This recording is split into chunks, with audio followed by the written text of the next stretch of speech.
میرے حسین کا خیال رکھنا، میرے حسن کا خیال رکھنا۔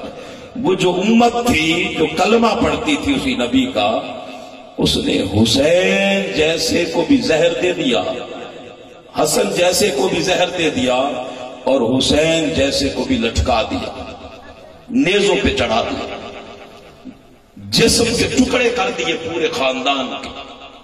اے امت تیری وفا، اے امت تیری وفا۔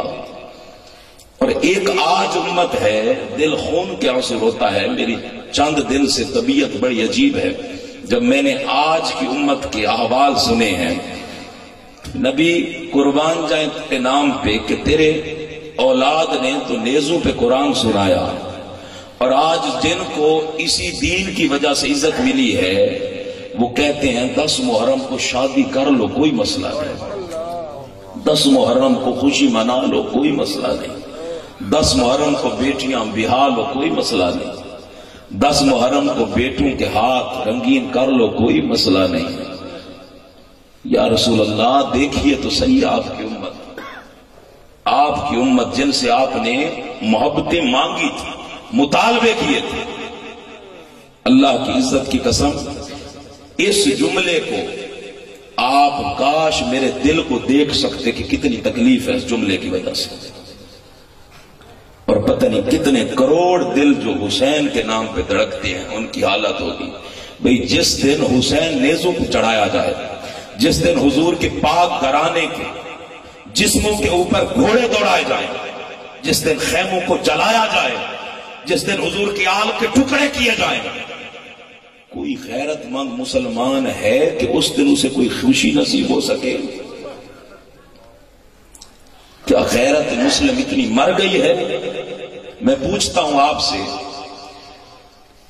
کہ اگر آپ کا بیٹا خدا نہ کرے فوت ہو جائے، کوئی ٹکڑے کر کے بوری بند جس طرح لاشیں آتی تھی کراچی میں، آپ کے بچے کی لاش آپ کے گھر بھیج دے، اور دوسری طرف آپ کے دوسرے بچے کا کوئی بڑا عالی شان رشتہ آ جائے، تو میں پوچھنا چاہتا ہوں معزز مفتیان کرام سے، معزز پیران کرام سے، معزز ہستیوں سے کہ مجھے فتویٰ دیں، شرم جب کسی کا بیٹا یا کسی کی بہن کے ٹکڑے ہوئے یا کسی کا باپ سر کٹا ہوا ہو اور وہ سامنے پڑا ہو لاشا، تو کیا شرن اس کے دوسرے بیٹے کا نکاح اس کے لاشے کی موجودگی میں جائز ہے کہ نہیں؟ شرن تو جائز ہے، شرن کیا ہے؟ جائز ہے۔ لیکن دین صرف اس پہلو کو دیکھ کے جائز ناجائز کہنے کا نام نہیں، دین ادب کا نام بھی ہے، دین اخلاق کا نام بھی ہے، دین حیا کا نام بھی ہے، اور دین محبت کا نام بھی ہے، اور دین احساس کا نام بھی ہے۔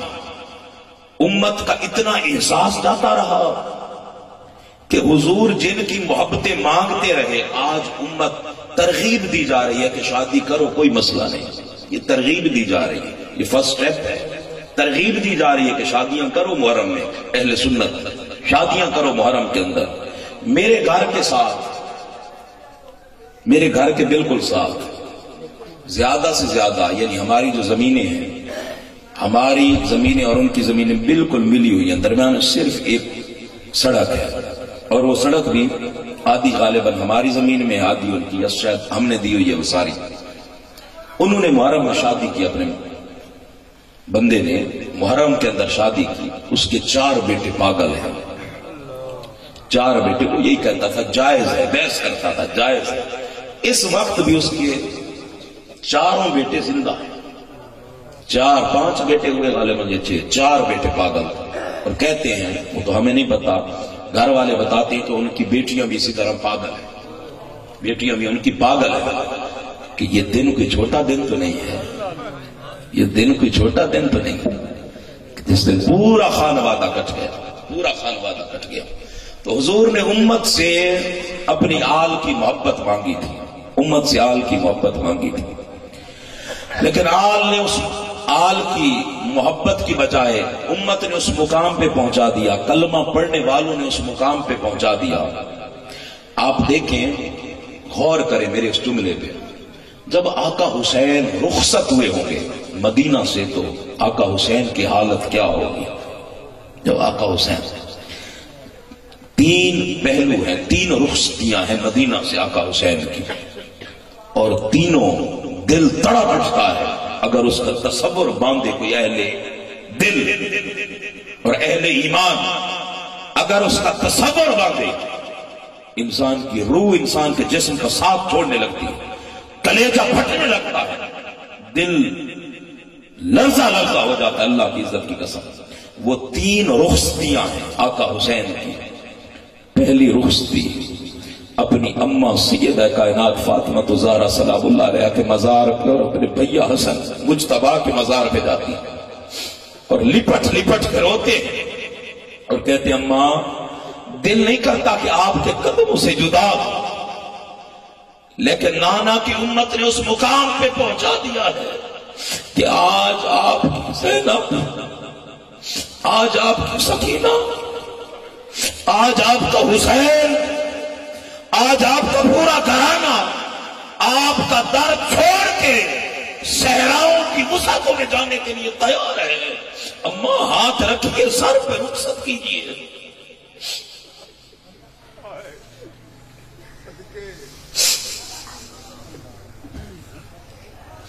رخصت کیجیے اور پھر اپنے بابا کے نانا کے مزار پہ آتے ہیں۔ آپ غور کریں، کوئی حاجی چلا جائے نا تو وہ جو آخری لمحے ہوتے ہیں اور بندہ ایئرپورٹ کی طرف جا رہا ہوتا ہے، حضور کا روزہ بار بار دیکھتا ہے مڑ مڑ کے، وہ جو لمحہ بلمحہ مڑ کے دیکھتا ہے حضور کا روزہ، ہر لمحہ انسان جیتا ہے اور مرتا ہے۔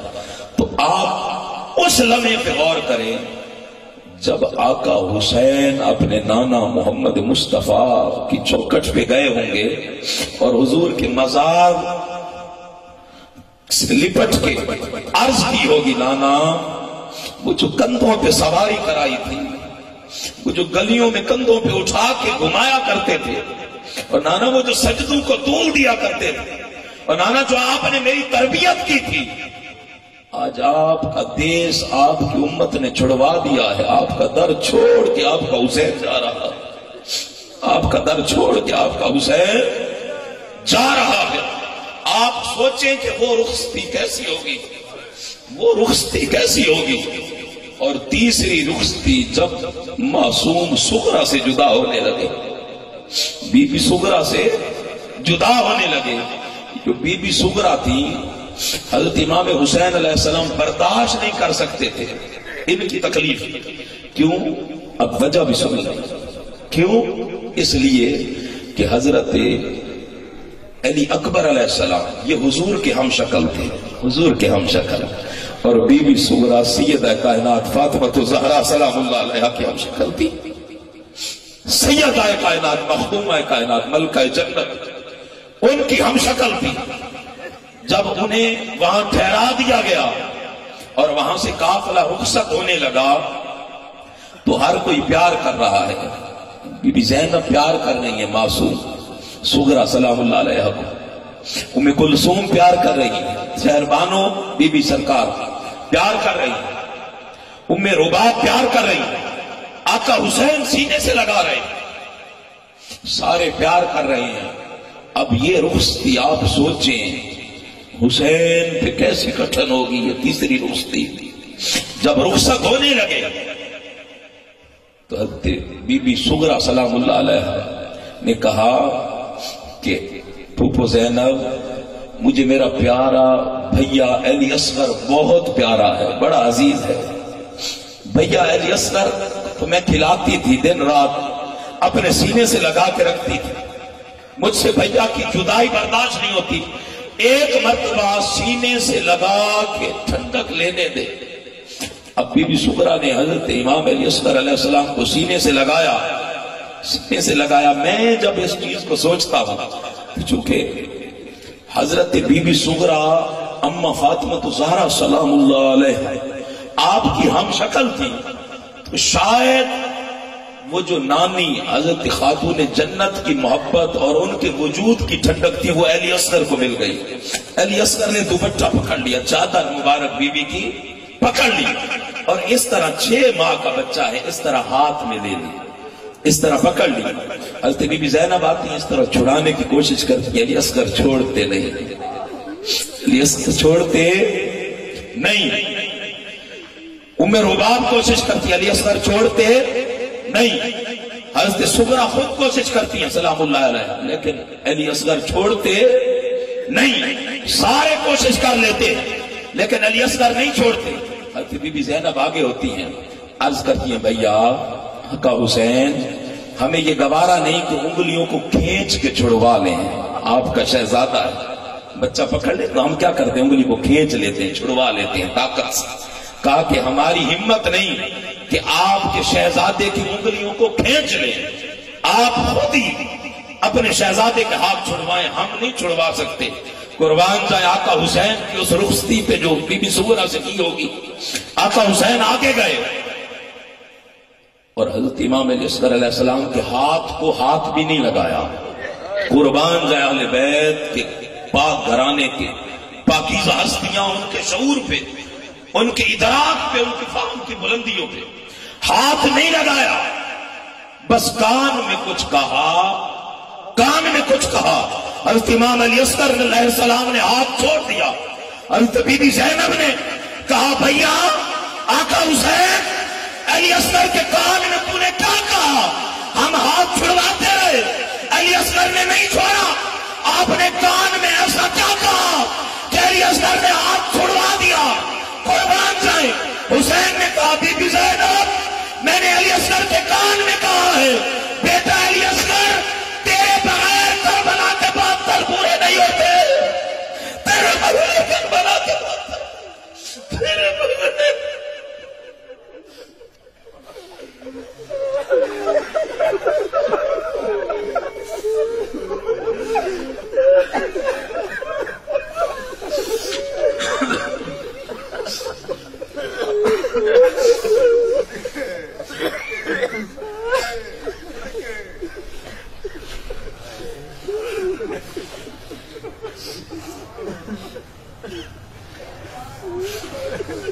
حسینیت زندہ باد, حسینیت زندہ باد, کربلا کا شاہ حسین, کربلا کا شاہ حسین. تیرے بغیر 72 پورے نہیں ہوتے.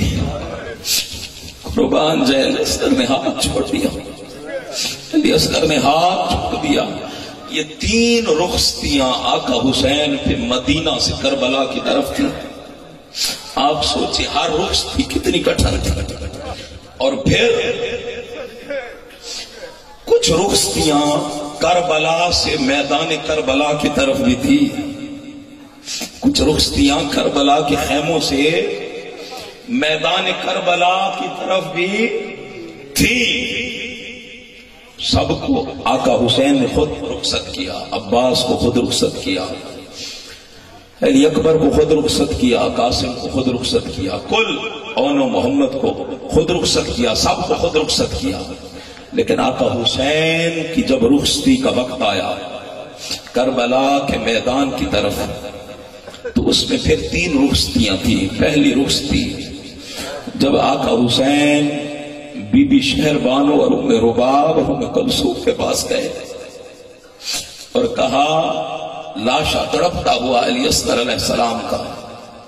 جب ہرملا بدبخت نے تیر مارا اور گردن سے پار نکل گیا, وہ لاشا آ کے خیمے میں دیا اور رخصت ہونے لگے کہ اب میرا وقت آ گیا ہے. کربلا کے میدان کی طرف جانے لگے اور واپس آ کر علی اصغر کا پڑے ہوئے لاشے کو چومتے تھے, بوسے دیتے تھے اور کہا قربان جائیں بی بی شہر بانو سے ایک بات کی, کہا کہ تو ایران کے فارس کے شہزادے کی بیٹی تھی, بادشاہ کی بیٹی تھی, میرے پاس جب سے آئی ہے میں نے تجھے کچھ نہیں دیا, کچھ نہیں دیا. دکھ ہی دکھ ہے, ہم اہل بیت کے مقدر میں تو دکھ ہی دکھ ہے.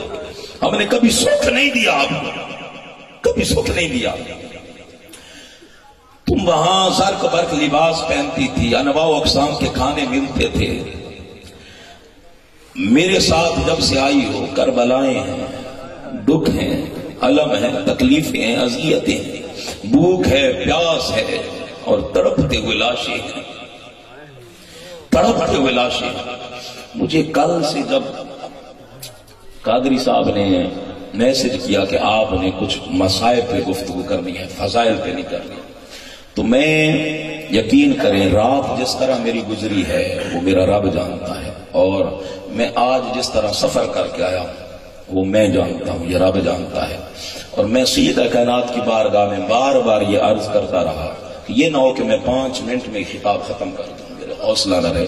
تو میں ان سے حوصلہ مانگتا آیا ہوں سارے رات، حوصلے کی خیرات کہ میں سفر کر کے آیا ہوں تو کچھ نہ کچھ ان کے دلوں کو منور کر سکوں، کچھ نہ کچھ انہیں فکر دے سکوں، کچھ نہ کچھ ان کے اندر احساس کی چنگاری بھڑکا سکوں، کچھ نہ کچھ احساس. تو جب آپ نے فرمایا پہلی رخصتی تمہیں رباب سے، میں کلثوم سے، حضرت شہربانوں سے ہو رہی ہے، فرمایا کہ شہربانوں میں نے تمہیں سکھ نہیں دیا، میں تمہیں اجازت دیتا ہوں. ابھی میرے بابا علی اور مرتضی آئے ہوئے ہیں، میری اماں فاطمہ زہرا سلام اللہ علیہ آئی ہوئی، میرے نانا آئے ہوئے، میں نے جانا ہے. تو میرے بعد چاہنا تو فارس واپس چلی جانا، میں تمہیں آزاد کر دوں گا، میری طرف سے کوئی پابندی نہیں. میرے بعد اگر چاہنا تو فارس چلی جانا، اور چاہنا تو وہاں زندگی گزار لینا. جب یہ بات کی اللہ کی عزت کی قسم روایت کے اندر آتا ہے، بی بی شہربانو تڑپ اٹھی اور کہا کہ آقا حسین، شہربانو بھوک برداشت کر سکتی ہے، پیاس برداشت کر سکتی ہے، یہ سفر کی صحبتیں برداشت کر سکتی ہے، ایک لاچا کو کیا سینکڑوں بچوں کو قربان کر سکتی ہے، لیکن یہ برداشت نہیں کر سکتی کہ حسینیت میں سے اس کا نام کٹ کے کسی اور کے ساتھ جڑ جائے. قربان جائیں وفاؤں کی داستانوں پہ، ہر داستان وفا کی ایک سے بلند ہے. کہا شہربانو یہ برداشت نہیں کر سکتی کہ حسین کے نام کٹ جائے اور کسی اور کے نام سے منسوب ہو جائے. میں آپ کے نام پہ جیوں گی، میں آپ کے نام پہ مروں گی اور آپ کے نام پہ اٹھوں گی. جب وہاں سے آگے آتے ہیں آقا حسین، تو دوسری رخصتی ہے. حضرت امام سجاد، حضرت امام زین العابدین علیہ السلام بیمار ہیں اور اتنی شدت کی بیماری. آپ سوچیں بندہ بیمار ہو اور پھر 3 دن سے بھوکا ہو، پیاسا ہو، کوئی دوائی بھی نہ ہو، کوئی خوراک بھی نہ ہو، بیماری کی نکاہت، بیماری کی کمزوری اور پھر بھوک اور پیاس کی کمزوری، یہ ساری کمزوریاں مل جائیں تو بندے کی کیا حالت ہوتی. آپ اٹھ نہیں سکتے. جب آقا حسین جانے لگے خیمے سے، حضرت امام سجاد، حضرت امام زین العابدین اپنے آپ کو اٹھانے کی کوشش کی. آقا حسین نے فرمایا بیٹے لیٹے رہو. عرض کی حضور میں آپ کے ادب میں کھڑا ہونا چاہتا ہوں. حضرت آقا حسین نے فرمایا نہیں، اس وقت میرا ادب لازم نہیں، تو بس لیٹا رہے، آپ بیمار ہیں. تو اس وقت جب بیمار شہزادے کو الوداع کیا ہوگا اور رخصت ہوئے ہوں گے، وہ لمحہ کیسا ہوگا میں سوچتا رہا، وہ لمحہ کیسا ہوگا. اور پھر تیسری رخصتی حضرت بی بی زینب سلام اللہ علیہا